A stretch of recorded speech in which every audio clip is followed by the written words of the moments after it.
Hello student, আমি Moumita Majumdar. Welcome to our channel. আশা করি তোমরা সকলে খুব ভালো আছো। স্টুডেন্ট, আজকে আমি তোমাদের সেকেন্ড সেমিস্টারের VACর যে আন্ডারস্ট্যান্ডিং ইন্ডিয়া আছে সেখান থেকে ইউনিট 4 থেকে প্রিয়াম্বলের ওপরে ক্লাস নেব, ঠিক আছে? তার আগে বলে রাখি, তোমরা যারা আমাদের সঙ্গে এখনও যোগাযোগ করোনি, তোমরা আমাদের হেল্পলাইন নাম্বারে যোগাযোগ করতে পারো। আমাদের কিন্তু সমস্ত বিষয়ের উপরে হচ্ছে অলরেডি ক্লাস শুরু হয়ে গেছে এবং নোটসও প্রোভাইড করা শুরু হয়ে গেছে। তোমরা আমাদের হেল্পলাইন নাম্বারে যোগাযোগ করতে পারো। আমাদের দুটো নাম্বার রয়েছে, একটা হচ্ছে 6295916282 আর একটা হচ্ছে 7076398606। আমাদের পুরো কোর্স ফি রয়েছে 999 এবং আমাদের কোর্সের ডিউরেশন হচ্ছে 6 মান্থের, ঠিক আছে? চলো দেরি না করে শুরু করা যাক। দেখো, তোমাদের আজকের টপিক হচ্ছে প্রিয়াম্বল, ঠিক আছে, যেটাকে বাংলায় বলে যে প্রস্তাবনা, ঠিক আছে? দেখো, প্রিয়াম্বল জিনিসটা কি আগে বোঝো। প্রিয়াম্বল হচ্ছে কনস্টিটিউশনের ইন্ট্রো লাইন বা ইন্ট্রো স্টেটমেন্ট, ঠিক আছে? এখানে আমি লিখে দিয়েছি যে it is an introductory statement. মানে বলতে পারো যে যখন আমাদের মানে এখান থেকে কনস্টিটিউশনের যে বিষয়বস্তু, মানে আমাদের কনস্টিটিউশনে যে সমস্ত আদর্শগুলি আছে বা আমাদের যে কনস্টিটিউশনের যে ভ্যালুটা বা এর যে আর কি দায়িত্বগুলো, ঠিক আছে, মানে মেন কথা হচ্ছে আমাদের সংবিধান বা কনস্টিটিউশনের হচ্ছে পুরো আর কি বিষয়বস্তুটাকে শর্ট করে, মানে এটার যে বিষয়বস্তু সেটাকে শর্ট করে হচ্ছে বলা হয়েছে প্রিয়াম্বলে, ঠিক আছে? এটা হচ্ছে একটা ইন্ট্রো লাইন।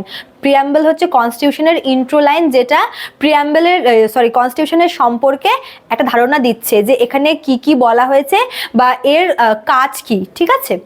আচ্ছা, দেখো এখানে লিখেছি বরোড ফ্রম USA।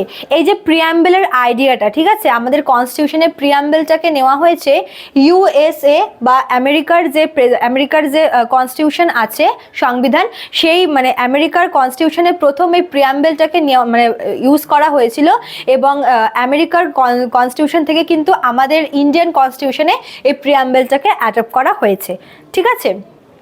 তারপরে দেখো প্রিয়াম্বলের বিষয়বস্তুটা কি।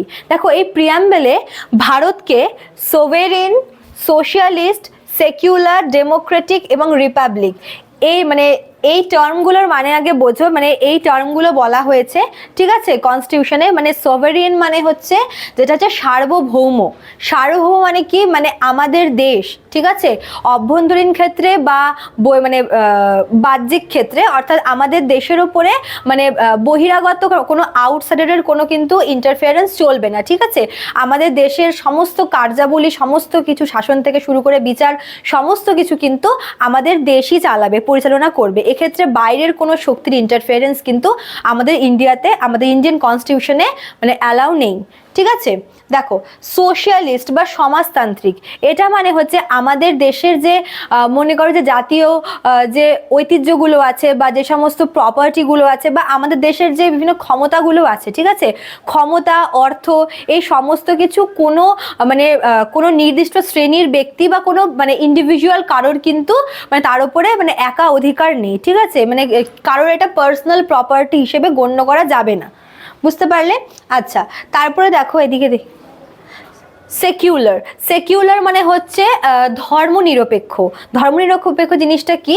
যে আমাদের যে দেশ ভারতবর্ষ কোনো মানে ধর্মের পক্ষপাতিত্ব করবে না। মানে আমাদের দেশের বিচার ব্যবস্থা, আইন ব্যবস্থা, সমস্ত কিছুকে মানে ধর্মনিরপেক্ষভাবে, মানে কোনো ধর্মের পক্ষপাতিত্ব করে বা কোনো ধর্মের নিয়ন্ত্রণ দ্বারা কিন্তু হবে না, ঠিক আছে? মানে ধর্মনিরপেক্ষভাবে, পুরোপুরি নিরপেক্ষভাবে, কোনো ধর্মের প্রতি পক্ষপাতিত্ব না করে, কোনো ধর্মকে ধর্মের উপর ভিত্তি করে বা ধর্মের উপর নির্ভর করে কিন্তু আমাদের দেশের শাসন কার্য পরিচালনা হবে না, এটা বলা হয়েছে সেকুলারে।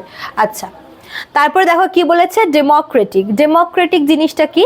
যে আমাদের দেশে যে বিভিন্ন যে মানে লিডাররা রয়েছে, প্রতিনিধিরা, ওদেরকে কিন্তু মানে আমরা ভোটের মাধ্যমে তাদেরকে নির্বাচন করি, ঠিক আছে? মানে সাধারণের মানে আম জনতার ভোটিং এর দ্বারাই কিন্তু তারা হচ্ছে পদ পাচ্ছে বা তারা হচ্ছে বিভিন্ন আসনগুলো পাচ্ছে। তো এটাই বলা হয়েছে যে বিভিন্ন যে পোস্টগুলো আছে, অফিসিয়াল পোস্টগুলো, সেই সমস্ত কিছু কিন্তু মানে পাবলিক ভোট দিবে, তারপরে সেই সমস্ত পোস্টে হচ্ছে লিডারদেরকে বসাবে, এটাই বলা হয়েছে ডেমোক্রেটিকে। আর লাস্ট হচ্ছে রিপাবলিক। রিপাবলিকটা কি? রিপাবলিক হচ্ছে আমাদের যে রাষ্ট্রপ্রধান মানে রাষ্ট্রপতি, ঠিক আছে, তার পোস্টটা মানে কোনো বংশানুক্রমিক হবে না, মানে এই পোস্টটার ক্ষেত্রে শুধুমাত্র যে রাষ্ট্রপতি বা তার ছেলে এভাবে বংশক্রমিকভাবে যাবে না, ঠিক আছে। রাষ্ট্রপতি পদটা হচ্ছে নির্বাচিত পদ, সেটা হচ্ছে বলা হয়েছে এই রিপাবলিকে। তো এই 5টা টার্ম হচ্ছে মেন প্রিয়াম্বেলে বলা হয়েছে, ঠিক আছে। Sovereign, socialist, secular, Democratic, Republic, মানে আমাদের মানে প্রিয়াম্বেলে আমাদের দেশকে এই 5টা টার্ম দিয়ে বোঝানো হয়েছে। দেখো এই যে সোশ্যালিস্ট আর হচ্ছে সেকুলার, এই দুটো ওয়ার্ড, এই দুটো টার্ম কিন্তু যখন প্রিয়াম্বেলটা আমাদের কনস্টিটিউশনে আসে তখন কিন্তু এই দুটো টার্ম ইনক্লুড ছিল না, শুধুমাত্র এই সোভেরিয়েন, তারপর ডেমোক্রেটিক আর হচ্ছে রিপাবলিক, এই 3টে টার্ম শুধুমাত্র ছিল। এবার এই দুটো কবে আনা হয় বলি। তোমাদের যে মানে আমাদের ইন্ডিয়ান যে কনস্টিটিউশনটা, যে প্রিয়াম্বেলটা, ঠিক আছে, কনস্টিটিউশন তো আমাদের বহুবার সংশোধিত হয়েছে, অ্যামেন্ড হয়েছে, 100 বারেরও বেশি হচ্ছে অ্যামেন্ডমেন্ট হয়েছে। তো কিন্তু আমাদের যে ভারতের যে প্রিয়াম্বেলটা, ঠিক আছে, কনস্টিটিউশনের প্রিয়াম্বেলটা কিন্তু শুধুমাত্র একবারই হচ্ছে অ্যামেন্ডমেন্ট হয়েছিল। কবে হয়েছিল? সেটা হয়েছিল এই যে 1976-এ, ঠিক আছে। 1976-এ যে 42তম যে অ্যামেন্ডমেন্টটা হয়েছিল, 1976-এ যে 42তম অ্যামেন্ডমেন্টটা হয়েছিল প্রিয়াম্বেলের, সেখানে সেই অ্যামেন্ডমেন্টে এই দুটো টার্ম মানে সোশ্যালিস্ট আর সেকুলার, এই দুটো টার্ম হচ্ছে সেখানে ইনক্লুড করা হয়েছিল। আগে শুধুমাত্র এই 3টে মানে বাকি 3টে টার্মই কিন্তু ছিল, ঠিক আছে।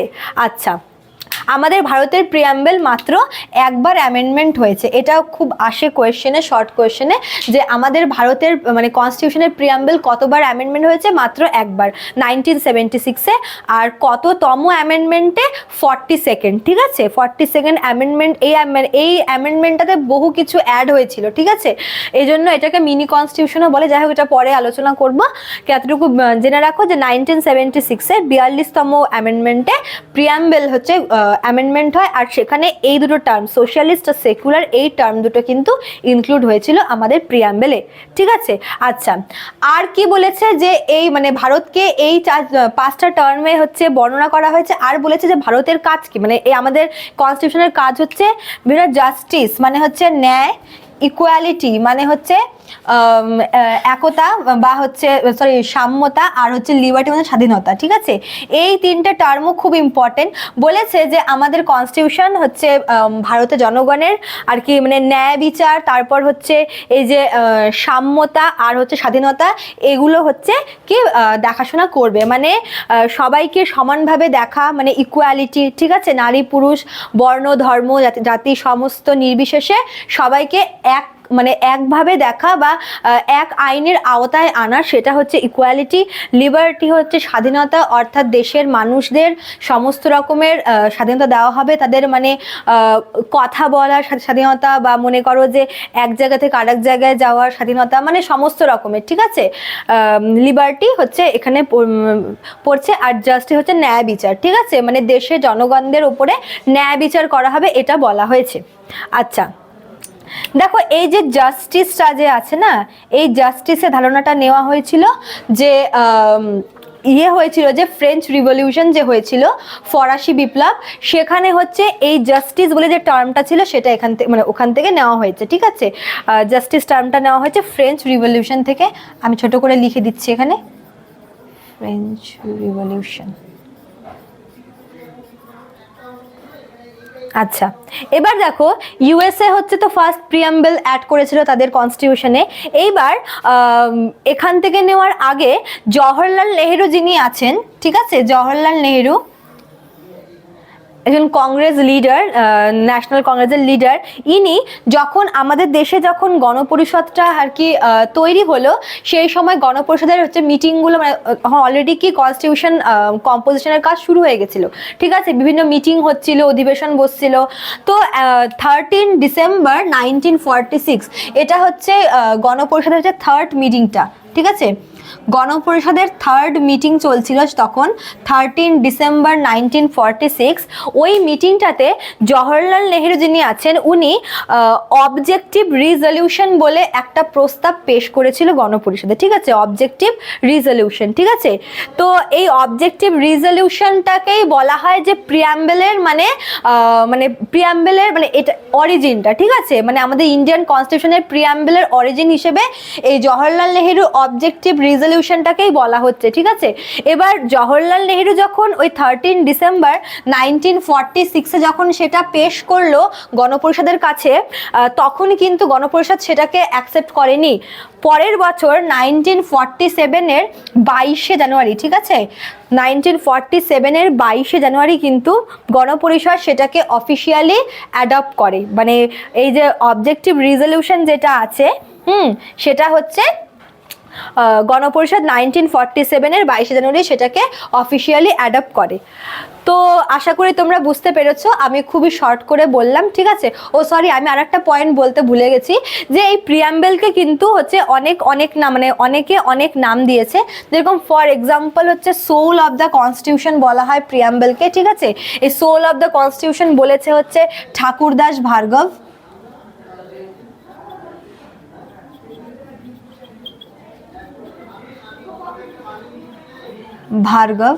ঠাকুরদাস ভার্গব হচ্ছে সোল অফ দ্য কনস্টিটিউশন বলছে প্রিয়াম্বেলকে। লাস্ট হচ্ছে সেকেন্ড হচ্ছে পলিটিক্যাল হরোস্কোপ অফ কনস্টিটিউশন, এটা হচ্ছে বলেছে KM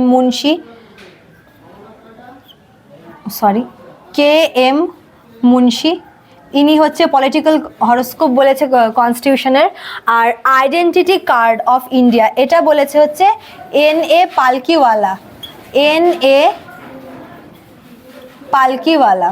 ঠিক আছে। তো এই তিনটে নাম হচ্ছে দেওয়া হচ্ছে কনস্টিটিউশনের। একটা হচ্ছে সোল অফ দ্য কনস্টিটিউশন যেটা হচ্ছে ঠাকুরদাস ভার্গব বলেছেন, পলিটিক্যাল হরোস্কোপ অফ কনস্টিটিউশন যেটা হচ্ছে বলেছে KM মুন্সি, আর লাস্ট হচ্ছে আইডেন্টিটি কার্ড অফ ইন্ডিয়া এটা বলেছে হচ্ছে NA পালকিওয়ালা, ঠিক আছে। এগুলো একটু মনে রাখতে হবে, এগুলো হচ্ছে শর্ট কোশ্চেনে খুব আসে। দেখো তোমাদেরকে আমি খুঁটে অনেক কিছু বললাম, তো তোমাদের নেক্সট ভিডিওতে আমি এখান থেকে কিছু শর্ট কোয়েশ্চেন করিয়ে দেবো যাতে তোমাদের এক্সামে খুব সুবিধা হয় পড়তে, ঠিক আছে। চলো আজকে এতটুকুই থাক, দেখা হচ্ছে নেক্সট ভিডিওতে। Thank you so much.